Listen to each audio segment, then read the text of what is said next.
Good morning students, welcome back. हमारा जैसे कि टॉपिक इंटीग्रेशन चल रहा है, उसमें अभी तक हम लोगों ने देखा, मैं एक ब्रीफ रिकैप कर रही हूँ आपके लिए। अभी तक हमने देखा है कि बेसिक इंटीग्रेशन क्या होता है, उसके कितने फार्मूलाज हैं, टोटल 13 to 14 फार्मूलाज हमने देखा हुआ है, जिसके बेसिस पे हम डायरेक्ट इंटीग्रेट करते हैं। उसके बाद हम लोग मेथड ऑफ इंटीग्रेशंस पे आए थे, जिसका फर्स्ट मेथड था मेथड ऑफ सब्स्टिट्यूशन और integration by substitution. Substitution word जो है आपके लिए, वही आपको ये बताता है कि किसी भी वेरिएबल या फंक्शन को आप किसी दूसरे वेरिएबल या फंक्शन में सब्स्टिट्यूट करके, मतलब उसके जगह पे रिप्लेसमेंट करने के बाद आप इंटीग्रेशन करते हो और एट लास्ट आप फाइनल वैल्यू को पुट करते हो। This was method of first method of integration, which was substitution method. And second method we had already studied about integration by parts. ठीक है ना। इंटीग्रेशन बाय पार्ट्स में हमने ये जो मैं अभी आपको स्क्रीन पे दिखा रही हूँ, ये फार्मूला हमने पढ़ा है और इसके लिए एक टोटल हमने एक सीक्वेंस को पढ़ा हुआ है जिसका नाम था आईलेट, वो पढ़े थे। और आई का मीन्स था inverse trigonometric functions, L for logarithmic functions, A for algebraic, T for trigonometric and E for exponential function. इसको हम लोग कैसे बनाते हैं, कैसे इसको चूज़ करते हैं as a first function, as a second function, we had already discussed in our previous videos. और बाई पार्ट्स आपको तब यूज़ होता है जब आपके more than one function involve होते हैं इंटीग्रेट करने के लिए, तब उस केस में आप फर्स्ट फंक्शन और सेकंड फंक्शन चूज़ करते हो। ठीक है। जैसे कि हमने कुछ एग्जांपल्स भी देखे थे, साथ ही साथ मैंने आपको कुछ क्लास वर्क होमवर्क भी दिया हुआ था रिगार्डिंग दैट टॉपिक। उसके बाद हमने 17 नवंबर को पढ़ा है use of method of integration में ही इंटीग्रेशन बाय पार्ट्स का एक 3 फॉर्म हमने देखा था, e x, f x plus F dash x D x. ये बड़ा इंपॉर्टेंट सा चीज़ है। जैसे e x sine x plus cos x D x है, जब भी आप उसको इंटीग्रेट करोगे ना तो बड़ा इंटरेस्टिंग सा चीज़ होता है, रोटेशन कंटिन्यू रहेगा, क्योंकि साइन का इंटीग्रेशन कॉस होगा और कॉस का इंटीग्रेशन साइन होगा। तो आप इसको देखोगे कि ये जो फॉर्म है ना, e x into F x plus F dash x, इसका कहने का साफ साफ मतलब है कि एक्सपोनेंशियल, तो एक्सपोनेंशियल का इंटीग्रेशन डिफरेंशिएशन सेम होता है। Point to be noted here, exponential का इंटीग्रेशन एंड डिफरेंशिएशन बिल्कुल सेम होता है। एफ एक्स अगर आप as a function F X is equal to sine X choose करो तो डेफिनेटली उसका डेरिवेटिव आपको कॉस एक्स मिलेगा, और F X as a function आप कॉस एक्स चूज़ कर रहे हो तो डेफिनेटली उसका डेरिवेटिव आपको साइन एक्स मिलेगा। अगर इस तरह का कोई कॉम्बिनेशन देता है, आप इसको ओपन कर सकते हो ब्रैकेट को, और आपको मिलेगा e x into F x plus e x into f dash x D x. अगर इस तरह का कोई भी सीक्वेंस को मेंटेन करता है, इस कैटेगरी में आता है, तो उसका फाइनल आंसर जो होगा, आप जिसको फंक्शन चूज कर रहे हो वो ई एक्स के साथ आपको वैल्यू देगा, and that will be your final answer, e x f x plus c. इसको मैंने थोड़ा मतलब सजा के अरेंज करके मैंने इसको यहाँ पे लिखा हुआ है, e x into F x plus F dash x D x, most important formula for integration in case of by parts. तो आपको फाइनल आंसर देख कर ही आपको समझ में आ जाएगा। जैसे आपको एग्जाम्पल में बताऊं, e x into sine x plus cos x D x, ठीक है, e x into bracket open करोगे तो e x into sine x plus cos x D x. ठीक है, तो साइन का डेरिवेटिव कॉस होता है, कॉस का डेरिवेटिव साइन होता है, आप जिसको मर्जी उसको चूज़ कर सकते हो एज अ मेन फंक्शन।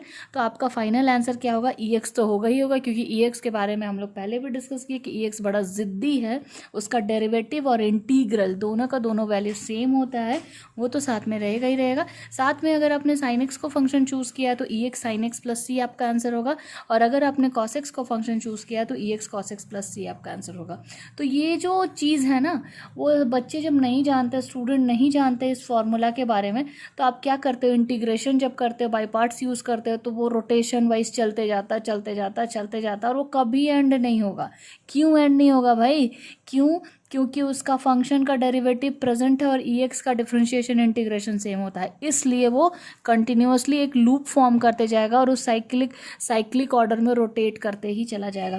तो इस फॉर्मूला को keep it in your mind, और एग्जाम्पल 1 से समझते हैं। देखो, 1/x का डेरिवेटिव अगर आप निकालना चाहोगे, 1/x का डिफरेंशिएशन करोगे, मैं ना इंटीग्रेशन की बात नहीं कर रही हूँ, कुछ बच्चों के दिमाग में चला गया होगा log x, but I am not talking about integration of 1/x, I am discussing about 1/x का डेरिवेटिव कहने का मतलब है डिफरेंशिएशन।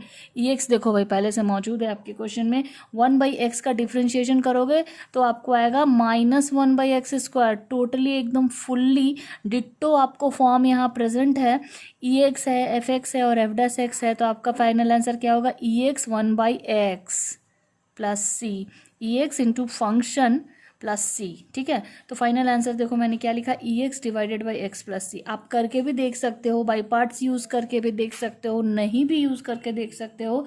आपको ये अगर 1 मार्क्स के क्वेश्चन में आता है तो डायरेक्ट आंसर आप लिखोगे, और 6 मार्क्स के क्वेश्चन में आएगा तो ऑब्वियसली बेवकूफ़ी नहीं करोगे और आप इसको एक्सप्लेन करके 6 मार्क्स के वेटेज के हिसाब से सॉल्व करोगे।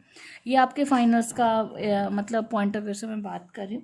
सेकेंड फॉर्म हम लोगों ने क्या देखा, सेम है, डिट्टो है, फर्स्ट वाले का ही थोड़ा अपग्रेडेड वर्जन है। क्या है, e to the power kx, where k is your scalar quantity, as in example of e to the power 5x, e to the power 2x, e to the power 3x, ऐसा type का कुछ। तो वो particular जो k जो e के साथ आ गया ना, वो फंक्शन के साथ भी चिपका हुआ होगा। ये चिपका हुआ वर्ड मैं इसलिए बोल रही हूँ ताकि आपके दिमाग में सेट हो जाए, ऐसा कुछ डिफरेंट टाइप का वर्ड मैं यूज़ कर रही हूँ ताकि आप जब इस क्वेश्चन को करो तो आपको वो चिपका हुआ वर्ड आपके फोकस में जाए।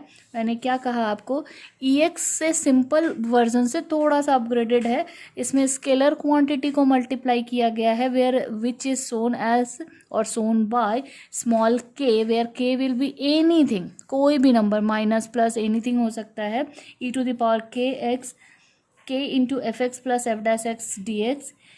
तो अगर इसका एग्जाम्पल लेना चाहें तो देखो ऐसा लेते हैं, e to the power 5x into 5 into what cos x plus sine x D x. तो आंसर क्या होगा, e to the power 5x into, देखो भाई यहाँ से के उड़ गया, ये जो स्केलर क्वांटिटी है ना वो उड़ गया, तो क्या होगा, e to the power 5x cos x plus c. ये यहाँ से यहाँ पहुँचना है आपको, ये सेकेंड फॉर्म है हमारा, जो हमने इसको डिस्कस तो किया हुआ है, मैं फिर से डिस्कस कर। थर्ड फॉर्म मैंने 17 तारीख को ये डिस्कस किया, e to the power a x cos of b x. देखो यहाँ पे अभी तक हम लोग एक एंगल लेकर चल रहे थे, पर यहाँ पे एंगल को छोड़कर यहाँ B X plus C type हो गया, कुछ एक्स को छोड़ के कुछ और आ गया। तो फाइनली इसको सॉल्व करने का एक प्रॉपर तरीका है, इसमें r निकाला गया है और r का फॉर्मूला है a square plus B square, और यहाँ थीटा निकाली गई है, थीटा का फॉर्मूला है tan inverse b by a। ठीक है, तो ये फॉर्मूला को आप अगर स्किप करना चाहो तो कर भी सकते हो, बट इन दोनों को मत करना। ठीक है, अब चलते आगे। आज का जो हमारा क्लास है, मैं पिछले क्लास को रिवाइज इसलिए की क्योंकि वो पिछला जो है उससे लिंक अप करूँगी, तब आपके दिमाग में कुछ चीज़ें आएंगी। अभी तक हमने क्या पढ़ लिया, basic integration, substitution method and by parts के फेजेस भी हमने देखे हुए हैं। ठीक है, सब्स्टिट्यूशन कहाँ पे यूज़ होता है आपको मैंने बताया हुआ है, बाई पार्ट्स कहाँ पे यूज़ होता है ये भी मैंने आपको बताया हुआ है। अब चलते हैं, आज का थोड़ा स्पेशल इंटीग्रल्स है तो स्पेशल तरीके से पढ़ेंगे। बेसिकली स्पेशल इंटीग्रल्स के कैटेगरी में there are total 9 formulas which are major formula for integration, and these 9 formulas are called as navratna of integration. Navratna का मतलब तो जानते होंगे आप, हिस्ट्री से रिलेटेड वर्ड नवरत्न है, और नवरत्न मतलब मोस्ट इम्पॉर्टेंट, एक्सपेंसिव, ठीक है, expensive formulas for integral calculus. These 9 formulas are very very very expensive formulas which will help you to solve your question directly. ठीक है, तो यहाँ पे कैटेगरी वाइज मैंने इसको डिवाइड किया हुआ, बुक में इसको 3 फेजेस में डिफाइन किया है, लेकिन मैंने इसको कैटेगरी 1, कैटेगरी 2, कैटेगरी 3 करके बताया है। तो आज जो हम लोग बेसिकली 9 फार्मूलाज का जो फर्स्ट कैटेगरी हम लोग डिस्कस करेंगे, उसमें सिर्फ 3 फार्मूला का ग्रुप है। मैं सिर्फ 3 फार्मूला डिस्कस करूँगी और उससे रिलेटेड एग्जाम्पल डिस्कस करूँगी और होमवर्क दूँगी आपको। ठीक है, कैटेगरी 1 आप इसमें देखो, बड़ा मतलब पोजीशन बड़ा मैटर करेगा। ठीक है, पोजीशन मैटर करेगा, थोड़ा नज़दीक ले जाके दिखाती हूँ मैं आपको। ये है ए का मतलब है कांस्टेंट, और ये कांस्टेंट कुछ भी हो सकता है, एनीथिंग, क्योंकि ये स्क्वायर के फॉर्म में है। तो एग्जाम्पल ये ए हो सकता है 4, 16, 36, 25, 81, वॉट एवर या विच एवर, कुछ भी हो सकता है ये ए। 2 भी हो सकता है, 2 को आप स्क्वायर के फॉर्म में क्या लिख सकते हैं, √2। ठीक है, तो ए का मतलब यहाँ पे हो गया constant. See the position of variable, here x is the variable and वो किसके बाद आ रहा है, कांस्टेंट के बाद आ रहा है। मैं बार बार इसको इंसिस्ट क्यों करी कि पोजीशन बहुत मैटर करता है भाई, क्योंकि ये तीन फार्मूला को देखो एक बार एक नज़र में, अगर आप बर्ड्स आई व्यू में देखते हो ना तो एकदम एक जैसा लगता है, अरे क्या हो रहा है, कुछ नहीं हो रहा है, सब तो एक जैसा नज़र आ रहा है। पर बहुत ध्यान से देखने के बाद तीनों फार्मूला का तीन स्पेशलिटी नज़र आएगी आपको। फर्स्ट फार्मूला में अगर आप देख रहे हो, ए जो है, जो कांस्टेंट है, वो फर्स्ट पोजीशन होल्डर है, मतलब कांस्टेंट कम फर्स्ट, ठीक है। यही इसको याद करने का तरीका है। अगर किसी एक को पकड़ लो आप, वेरिएबल को या कांस्टेंट को, मैंने यहाँ कांस्टेंट को पकड़ा हुआ है। पकड़ा हुआ कहने का मतलब दिमाग में सेट करना है आपको फार्मूला, तो किसी न किसी लॉजिक से, किसी न किसी लैंडमार्क को यूज़ करोगे ना आप फार्मूला यूज़ सेट करने के लिए। मैंने यहाँ पे ए को पकड़ लिया, मतलब कांस्टेंट को। मैं ये बोलूँगी कि अगर कांस्टेंट पहले आएगा तो फार्मूला क्या होगा, ठीक है, कांस्टेंट बाद में आएगा तो फार्मूला क्या होगा। बेसिकली मोस्ट जो डिफरेंट, जो कंफ्यूजिंग स्टेज है ना, वो इन्हीं दो के साथ है। तीसरे वाले में तो प्लस है भाई, तो कोई टेंशन ही नहीं, ठीक है ना। अभी देखो मैं स्टार्ट करती हूँ, ठीक है। याद करने का सबसे आसान तरीका, कांस्टेंट क्या है, ए, और कांस्टेंट पहले आएगा तो डेफिनेटली आपका वेरिएबल कहाँ जाएगा, बाद में जाएगा। तो ये आपका पैटर्न देखो, integral of d x divided by a square minus x square. यहाँ पे मेजरली क्या क्या चीज़ें आपको नोटिस करनी है। पहला तो इंटीग्रेशन पढ़ रहे हो तो इंटीग्रल साइन तो हो गई। See the numerator section, numerator section बिल्कुल खाली है, खाली है मतलब सिर्फ डी एक्स है, no nothing is here. Nothing is here का मतलब कांस्टेंट हो सकता है, 5 6 7 8 हो सकता है। इस फेज में आप देख रहे हो कि यहाँ पे न्यूमरेटर बिल्कुल खाली है, सिर्फ एक ऑपरेटर dx नज़र आ रहा है। दूसरा आपको पॉइंट जो कि फोकस करना है जिसके ऊपर, वो है ए का पोजीशन। कांस्टेंट पहले आ रहा है तो डेफिनेटली आपका वेरिएबल कहाँ जा रहा है, बाद में आ रहा है, ठीक है। आपका वेरिएबल कहाँ आ रहा है, बाद में आ रहा है। अब इसका फॉर्मूला क्या होना, 1/2a होगा, ठीक है। दोनों फार्मूला में 1/2a होगा और लॉग भी होगा, इतना दूर तक एकदम same. A square minus x square है, यानी constant comes first then variable will come. Second में क्या है, कांस्टेंट बाद में आएगा। मैंने कहा ना मैं एक को ही पकड़ के चलूँगी। मैं अगर कांस्टेंट पकड़ के चल रही हूँ, आपको सेटिस्फैक्शन है वेरिएबल के साथ, तो वेरिएबल लेके चलो। मैं बोलूँगी कि ए जब पहले आएगा तो क्या होगा, मैं बोलूँगी कि ए जब बाद में आएगा तो क्या होगा। दोनों के बीच में बहुत बहुत बहुत स्लाइट डिफरेंस है, इसलिए मैं बोल रही हूँ मोस्ट कन्फ्यूजिंग है, ठीक है। दोनों के दोनों आपस में कहाँ तक सिमिलैरिटीज़ है वो भी तो चेक कर लो। 1/2a log, 1/2a log, I am just discussing about first two, okay. 1/2a log, 1/2a log। See log की जो वैल्यू होती है ना, कभी भी नेगेटिव नहीं होती है, इसीलिए मॉडुलस साइन है। बहुत सारे बच्चों को इस बात में डाउट होता है कि भाई मॉडुलस साइन क्यों है। मॉडुलस साइन इसलिए है क्योंकि लॉग की वैल्यू कभी नेगेटिव नहीं आएगी। तो नेगेटिव से बचाने के लिए आपके जो आंसर हैं, आउटपुट है, इसलिए उसको मॉडुलस के अंदर पुट किया गया। अभी देखो भाई, ये एक जैसा है, ए माइनस एक्स, देखो माइनस है बीच में, ए पहले आ रहा है तो प्लस से शुरू करेंगे, बस इतना ही याद रखो ना। ए पहले आएगा तो प्लस से शुरू करेंगे, ए बाद में आएगा तो माइनस से शुरू होगा, ठीक है। और जैसा आपका इंटीग्रल है उसी फेज में आपने आंसर लिखना है। मैंने क्या कहा, ए पहले आएगा तो प्लस के साथ शुरू होगा, ए बाद में आएगा तो माइनस के साथ शुरू होगा। फॉर्मूला याद हुआ। सोचो, इंटीग्रल ऑफ डी एक्स, आंखें बंद करो और सोचो, integral of d x divided by a square minus x square. A पहले आया, प्लस से शुरू होगा, जो कॉमन चीज़ है वो तो होनी ही है फॉर्मूला में। 1/2a log of modulus of a plus x divided by a minus x plus C.